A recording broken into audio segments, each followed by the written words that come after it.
Welcome back. I'm Wavepunk, and this is day 88 of producing for a year. I was watching some videos on mixing, and earlier in the day I had been listening to some music, and I heard this track called Radar by the artist Voltra, and I was curious what it would look like in the scopes of the analyzer kind of session we've been using. I was impressed by how much the track had going on in its top end, and I wanted to understand better how it did that, see if I could gain anything just by looking at it here.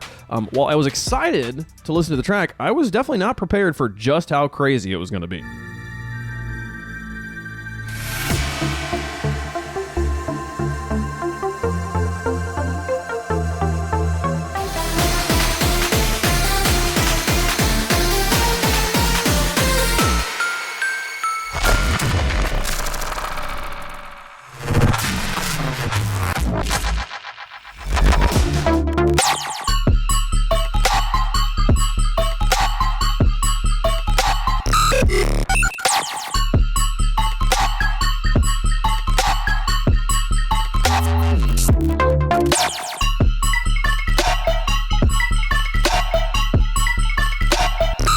Not only does it fill out the entire square, which like nothing else was doing, it's also escaping the square, which maybe the other things were doing that in little ways that I didn't notice, but like nothing that was like this is like it's breaking out of the shape. It's a crazy sound. That snare hit filling the whole space is wild. Additionally, the EQ during the pre-drop section is nearly flat. Definitely the flattest spectrum I've seen so far. So Voltra's getting a lot of points here, a lot of first times for me with looking at tracks like this. I will say I think with my tracks I was trying maybe a little bit too hard to get things as flat as possible across the board.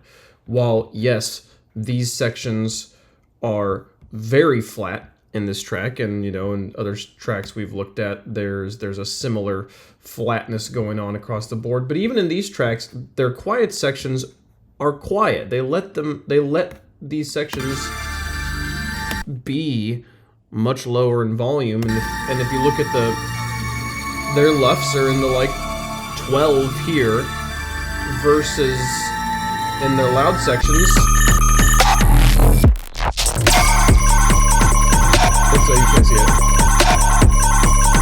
it. 4. So like 8 decibels or 8 LUFs. I don't know what the unit is for LUFs, probably decibels. An 8 decibel difference between its quiet section and its loud sections there.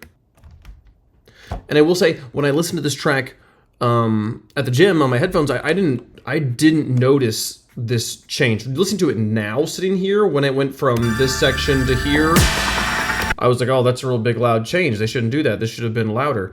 But at the gym, I didn't notice. When I was like actually in the real world, just listening to music, not being analytical, I did not notice. I didn't turn it up. I didn't turn it down here. At least I don't remember doing it. So the first note I have coming out of yesterday, if you didn't watch yesterday's video, I was frustrated at how much energy my track lost when I tried to make it louder. So maybe for today, after doing a little bit of research and a little bit of field analysis here, let's go back to this mix and just see if we can pull this up and worry about that section later. Let's work on one section at a time here instead of trying to do a whole mix at the same time. All right, this does mean going back to our MIDI project, though. While mixing and audio definitely had its upsides, the inability to adjust notes or sounds was annoying, and the process of converting the track was quite tedious. So if I want to go back to kind of working off of that April 3rd mix, I do have to go back to the MIDI project, and honestly, I'm kind of happy to be back in this space. I start by boosting the volumes of all of our intro tonal sounds,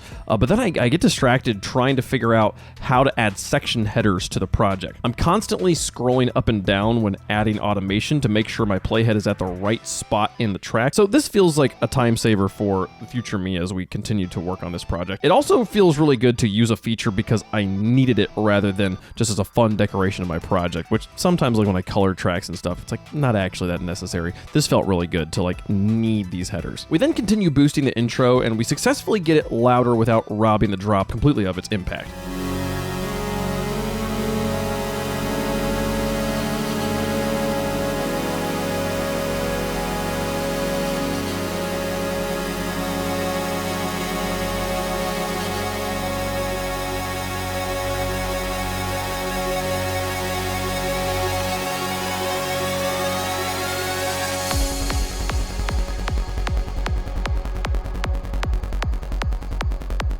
I then do go try and wrestle with that Uber build section, as I have labeled it, trying to get it to behave, be more at a responsible volume. I try really aggressively having the melodic information fade out.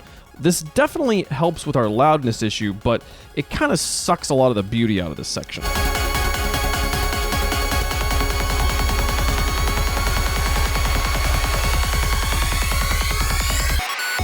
I split the difference for this mix here, and then I just leave it in. And then I go look through the rest of the project. There's a few different spots where I had made changes in the mixes yesterday and the day before that I did actually like. So I add those in here to this project, and ultimately it was left with this bounce. This is our bounce from today, and you can see that it is much improved over our mix on the 3rd, which is much quieter in the beginning here. If we go back and forth between the two of these, this is with it volume matched over here. So those two sections are the same. By comparison, this section is now much louder. The drop section, I think because of when the beat comes in, I do still think that this mix from the 3rd is maybe better or feels better because the volume change is so dramatic. It just feels louder, so it feels better.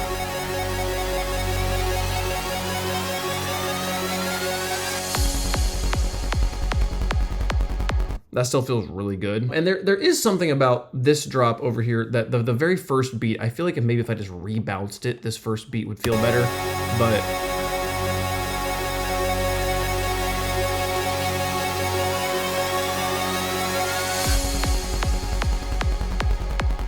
I think it's fine. That first one though, for some reason, the first one just feels really like pop, pop, pop, and then it comes in just fine. Having the limiter turned on makes these definitely work better in this section. So far, this is good. Other than that one first beat coming in being wrong, this is probably my favorite one so far. But then we started to explore what does the mix sound like in mono? Something people have always told me to check, and I was horrified by what I found here. This is our mix in mono.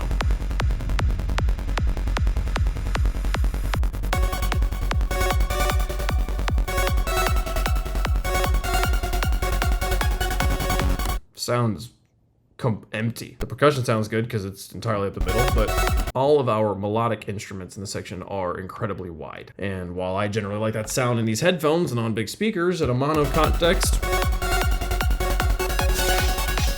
I don't know. Is that a good sound? What do other tracks sound like in mono? Let's take a look at the track we were looking at earlier today. So this is full mix.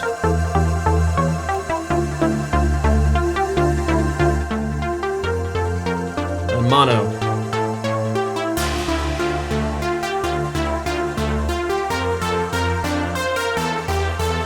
It is notably worse.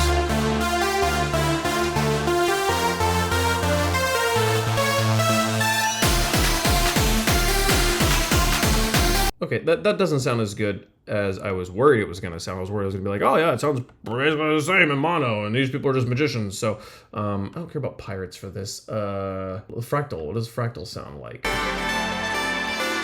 This sounds terrible.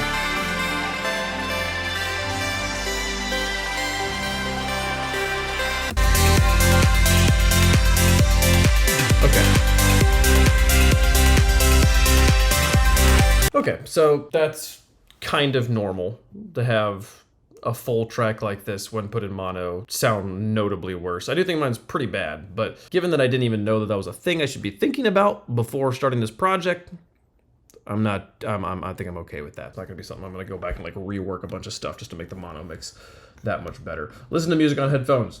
Believe in yourself. Okay, I think that's probably where I'm calling it though for the day. Lots of work, it's been an hour and a half, and I got other stuff to do. Thank you so much for watching. We will continue the journey and the challenge tomorrow. See you there.